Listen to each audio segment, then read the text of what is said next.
Hello Internet, and welcome to my live reaction for Snow White with the Red Hair, chapter 117. When we last left our heroes, we focused pretty much entirely on Shirayuki and Ryu, and Eisetsu, and Yozumi Arise, our new character from 115, as we started to kind of look into this perfume that Yozumi's lover always wore, and that he thought was like a memento of his, that he craved the perfume because of his attraction to her. But then another woman wore it, and he suddenly felt like he was back with his lover, so he was a little curious. Which seemed like a fairly minor case, all things considered, though we do know that the lover is from the family of a viscount, and so he is not able to share her name with Eisetsu. Meanwhile, Obi returns from his meeting with Tsuruba Bergatt to find out whatever Bergatt influence is going on in Eisetsu's lands. And he asks Eisetsu about Mrs. Lyera, the name that Tsuruba gave him, and Eisetsu claims not to know who she is, but I'm a little skeptical. So yeah, let's jump right back into chapter 117. That's a lot of previously on, but there's a lot of complicated things going on right now. So we open really right where we left off, as Obi takes in what Eisetsu just said. This talk would go so much faster if you knew who Mrs. Lyera is, Eisetsu Dono. I've said I'm sorry. And then Eisetsu looks at him. Still, it's impossible for me to know every single family in my territory, you know. Well, that's true. Maybe she doesn't stand out. This is just Obi's thoughts. Maybe she doesn't stand out. Or perhaps, and then he raises a finger, then there's another thing. And Eisetsu asks, Soiree of masked knights? Yeah, I know what that is. And Obi takes a sip of tea before responding. I was told that the nobles in the north would host it from time to time to enjoy themselves. That's right. It seems they aren't very familiar with those in the capital, you see. They would hide their faces and wear clothes that resemble equestrian attire, without revealing their names, and without prying into each other's backgrounds. They will amuse themselves by playing chess or cards. Even if they know each other's identities, they will never speak of it outside the event. That's part of the fun, too. I do see the appeal of that, especially because, noble society is inherently all based in status and, what you can and can't say to whom. And so having a place where you just don't deal with any of that sounds like a really, logical stress relief. But yeah, we don't actually know what that has to do with the Lyra case, if I'm not mistaken, right? Because Tsuruba mentioned, have you heard of this thing? And then we jumped into the Yozumi stuff for a chapter and a half. And I don't think we ever really found out what that has to do with Lyra. But anyway, Eisetsu continues, during snowy seasons in the past, there was a strong sense of entrapment. That feeling was quite heavily concentrated in high society as well. Hence, they wanted some time where they won't meet any interference. Now is an extension of that. And Obi responds, that's pretty much what I heard from the Bergatts as well. Have you attended it before? Oh, yes. But it was only until I was around 20, I think. And Obi turns to Shu. And you, Shu Dono? I have attended it before, too. But once I attend, I'll have to keep a lot of things secret, so it was quite troublesome. It didn't match my personality, you see. Oh, dear. Is it because you're loose-lipped? I'm tight-lipped. That's why it was so troublesome. Okay, not quite sure I followed that one, but whatever you say, Shu. And Obi takes another sip. I see. And Eisetsu asks him, does this have something to do with her? With the person you mentioned before, Mrs. Lyra. Yes. And he puts his teacup down. She's someone who attends soirees of masked knights. Not only does she attend those in Lyria territory, where she lives, but also the soirees hosted in the Bergatt territory. And Eisetsu kind of takes that information in. It's not completely impossible, but was that Madame Toka Bergatt subordinate? And Obi responds, because we know that's true. She was indebted to Toka, who supported her financially. She would often send letters talking about the things happening around her as well. Amongst them, she had reported in detail about her attendance to soirees of masked knights. And Tsuruba secretly investigated those soirees that were reported in the letters, finding out if the servants of the hosting family had met her. There were those who found that a part of their memories of the soiree were strangely vague, and there were also those who spoke about how they would often feel their consciousness fading away. Oh, didn't I mention last time a theory that this plot would connect with the Yozumi plot? Because I don't think that's quite what happened with Yozumi's perfume. But also, like, Yozumi kind of, as we saw in his interaction with Shirayuki, became really, like, lustful, as I recall, when he smelled the perfume on Shirayuki's collar. Um, so it feels like that, like, somehow perfume is coming into play here. Maybe Mrs. Lyra is the second woman Yozumi met, who also wore the perfume. I'm not sure. Anyway. Also, those who spoke about how often they would feel their consciousness fading away. Countless servants from different houses, who hosted different soirees on different days. He also investigated soirees that weren't mentioned in her letters, and there were no such occurrences there. After Toka fell from power, there was a period of time where there were no such soirees happening within their territory. I guess it's because their lord became a criminal. Call him out, Obi. But as these soirees of masked night started again, the same things began happening as well, was what Tsuruba said. And Eisetsu takes that in, and he looks away. And that's, indeed, it does seem like something worth looking into. Yes, even now Mrs. Lyra is still attending these soirees, and is doing something on her end. And it seems like all of her letters were sent from the Lyria territory. And Eisetsu pauses for a moment as he sinks that in, that there's, whatever the fuck is going on, it seems to be centered in his territory. And Obi pulls out a letter and hands it to, or puts it on the table. Eisetsu and Shu look at it, and Eisetsu asks, "What's that?" It's an invitation to a soiree of masked knights that will soon be held in the Bergatt territory. Eisetsu looks shocked at him. "How did you get—" "Tsuruba gave it to me. He figured I could use it to investigate her." "From Tsuruba, Dono?" And Eisetsu looks away for a second, before Obi continues, "I'll use this to search for her. We don't know if she will come, so it's a gamble. But if I do find something, I'll let you know." And Eisetsu shuts his eyes before responding, "Let me come with you." And Obi looks at him shocked, but we see Eisetsu, he's like fiercely determined on this. And there's this long pause as Obi and Shu both just look at him. "I won't get in your way, and I'll do the best that I can." "That's fine, but I was planning to end my intermediation here." "That's fine with me. You're investigating this as His Highness's knight, right?" "I have to investigate this, as the current head of Lyria."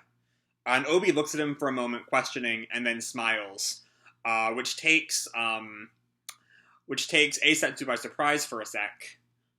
And before he responds, "You look restless." And Obi covers his mouth with the letter, it looks like, or with something, but he covers his mouth. It appears that Toka possesses quite a number of strange drugs. If Mrs. Lyra does attend, there's a chance she might use something. Well, yeah, that does tie things to our perfume plotline. But Eisetsu, like, at hearing that like she might use a drug on him, I kind of like freezes up for a sec before like he comes back to himself. "I said I'm going. I won't go back on my words." And Shu looks at him. "Eisetsu-sama," and then he looks away for a moment. "If that's what you have decided." And then they stand up to leave this little meeting. Eisetsu says to Obi, "I was thinking I can prepare the necessities on my end." "That'll be great, thank you." And then Eisetsu has a sudden realization. "It'll be lunchtime in another hour. Then I'll take a break for now." Obi turns to leave. "I'll ask the two of them to come too." But as he leaves, Eisetsu calls for him. "Just a minute, Obi-dono. In Lyrias, when you take over someone else's work, is there a practice where you clap with the other person's hand like this?" He's like thinking back to what Shirayuki did last chapter. And Obi just looks at him for a moment. "Dunno. If it's a high five, it'll be when they're successful in their work? Then I guess it's Shirayuki's way of doing things. That's possible, but did that happen?"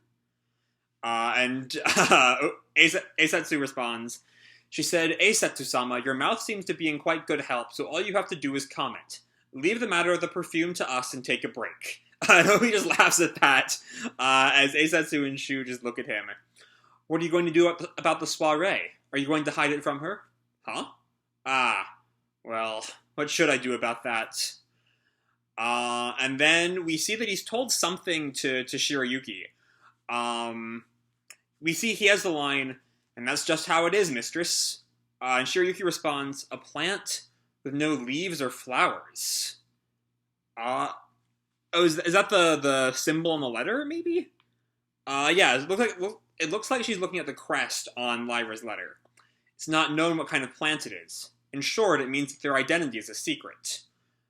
She looks at the letter, and then she kind of there's a rattle sound effect. So you look at at someone's feet.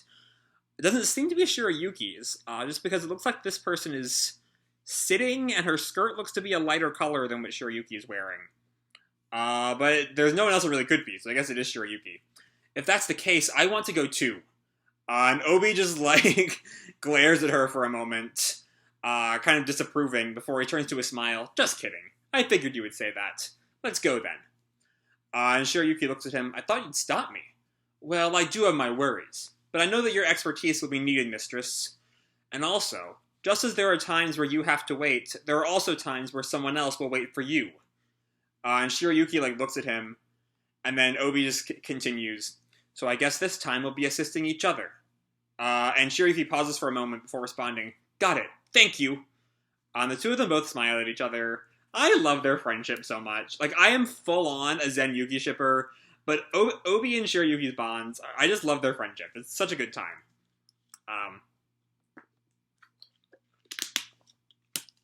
Anyway, there's also something we are concerned about. The perfume that the night Yozumi-san talked about. It seemed like the two people who own that perfume are both noble ladies. If it is being secretly used amongst the nobles. And Obi looks at her for a moment before responding, that's scary. And we see he has some kind of thought that we can't really see, but you can leave that to your own imagination. Though it does seem to me, the way that Shirayuki is framing this, that I'm not sure if she sees the connection between Lyera and the perfume. Though I will admit, a lot of my predictions for that are based on just genre norms that she might not really be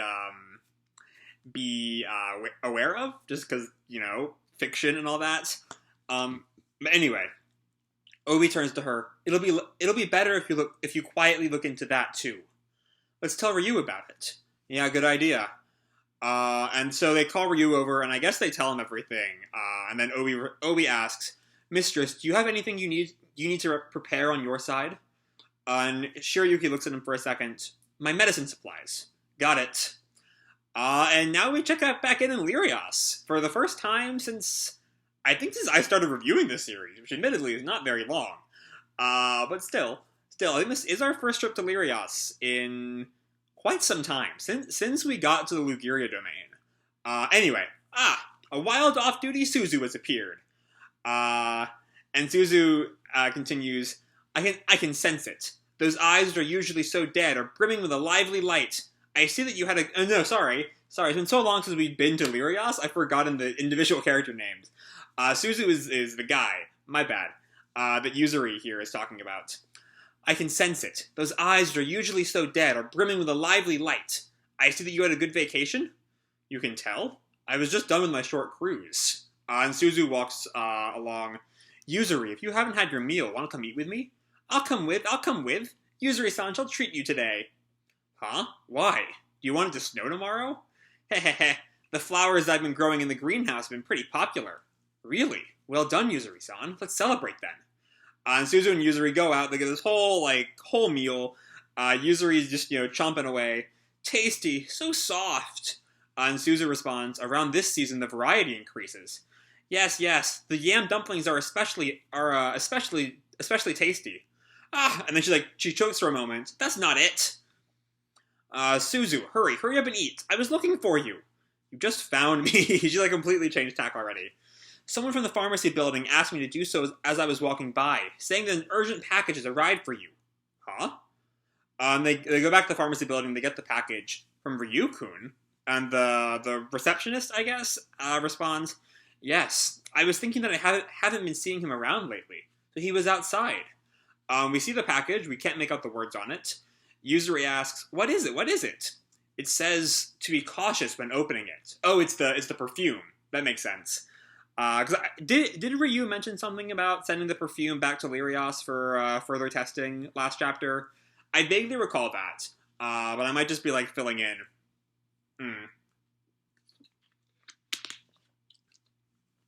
So Suzu opens up the package with a knife. What? And then he pulls out a letter. There's something for you too, Yuzuri. For me? It sounds quite grave. Perfume. In any case, let's move this to the pharmacy. We see that Yuzuri has like her face like buried in the letter. Yuzuri, hey Yuzuri, and she's like focused intently on it. And Sutsu's very concerned. I don't know exactly what Yuzuri is getting out of that letter. Anyway, we don't find anything else on that besides Suzu's look of concern before we head back to the Lugiria place.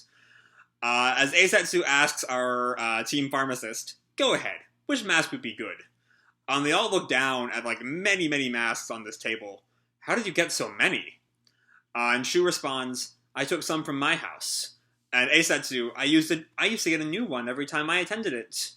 And Obi like nudges Ryu. Little Ryu, which one do you think would suit me? If you're going to cover your face, any of them would. He's just like, Ryu has no care for all of the concerns Obi has, but Obi also kind of follows in. You're quite right. And Shu stops them both. No, things like your compatibility with the color would have an impact. Meanwhile, Shirayuki brings Eisetsu off to the side. Eisetsu-sama, could you tell me what kind of medicine you're compatible with?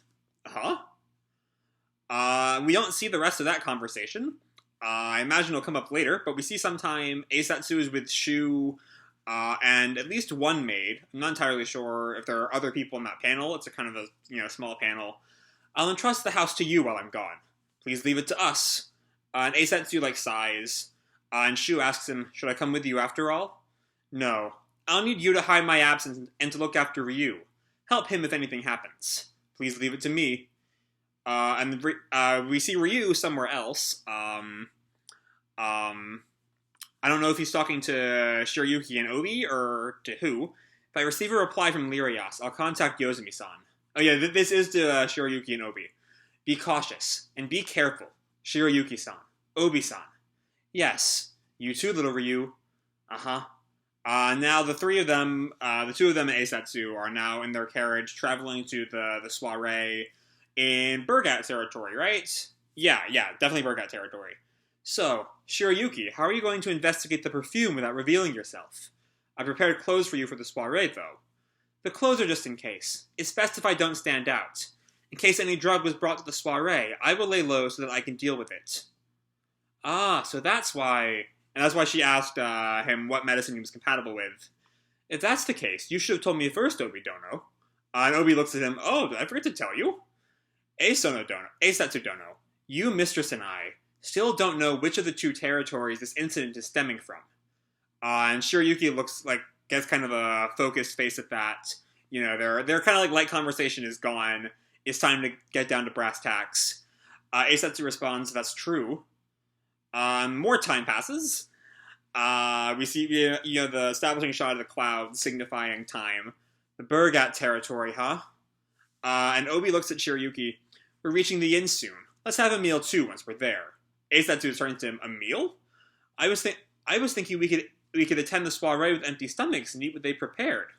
No way. We won't be able to eat anything there. Yeah, if they're going to a place where they know there's going to be some kind of narcotic drugs, I don't think they should be, I don't really think they should be eating the food there. No way. We won't be able to eat anything there. Oh, I already read that line. Alright, let's go. Then they arrive at some village, it looks like, and they're, eating their food at the inn, empty plates. Someone walks in. Welcome, and we see a hooded person. Obi calls out to him. Over here. And Shirayuki, so just looking at that person, is that Mitsuhide? That's my first thought, but I'm very skeptical. It might be Tsuruba or Tariga, perhaps. But Shirayuki looks, shocked at Obi calling that guy out. And Obi turns to Eisetsu. One more person will be joining us. Huh? Please excuse my intrusion. Eisetsu whispers over to Obi. Who's that? Someone who's related to the dealings in the Bergatt territory. You're quite well connected, aren't you? The waitress comes over. What are your orders? Eisetsu looks over at him, as the hooded person looks up, there's a better look at his face. He's quite familiar. And then he sees that, it's one of the Bergatt twins. I'm assuming Tsuruba. It might also be Tariga, just because Tariga isn't busy running the Bergatt lands. And Eisetsu slams his head on the table. I didn't hear about this. I didn't tell you. It'd be too complicated. Chapter 117, end. Alright. So, we're setting up, continuing along both of our two plot lines here with this chapter. Both, the perfume and Mrs. Lyra. We'll see. Like, I am definitely predicting that the two are connected, or in fact the same plot. It doesn't quite seem that they've quite put that together yet. Just, the fact that they seem to be looking for whatever weird shit Lyra's doing and the mystery of the perfume together seems to imply that Shirayuki, Obi, and Eisetsu are still viewing them as two different things. But yeah, I'm definitely predicting that Lyra and Toka are behind all of this. Which is a little bit worrying because the Toka arc is one of my least favorite parts of the series. I just don't think that Shirayuki this is a series that really does action well, and the Bergatt arc was really action heavy. And I don't think it really worked all that well. Though the setup we're getting here is not as action heavy, so it can hopefully be a little bit of redemption to my problems with the Bergatt drama, however many years ago that was. Not that long ago for me, because, I just caught up, like a few months ago. But anyway, we also get to check in on Lyrias for a while, which is just kind of a continuation of the perfume plot, as Ryu is sent back a sample for them to investigate. But there's also something else with Yozumi that we don't really find out a whole lot about. I don't really know what it would be. So hopefully we'll find out more about that going forward. But beyond that, it's just, our new trio heading to the Bergatt lands, to go to the Soiree and do some investigating. Which, we don't actually know that Lyra will show up there, but I have to imagine she will, just because, genre conventions. Having the Soiree and having nothing happen in it, which just seems kind of superfluous, but it's the best chance they've got, so it's probably going to end up working. But yeah, beyond that, we're just we now have Suraba or Tariga. I'm honestly kind of leaning more towards Tariga, just because he's, not the head of the Bergatts right now, has now joined our party to continue investigating this Soiree. So yeah, that's all I have to say for this video. Hope you all enjoyed the chapter and the video itself. If you did, feel free to drop me a like or subscribe, or, do whatever makes you happy, And remember, your life is your own, okay? Bye!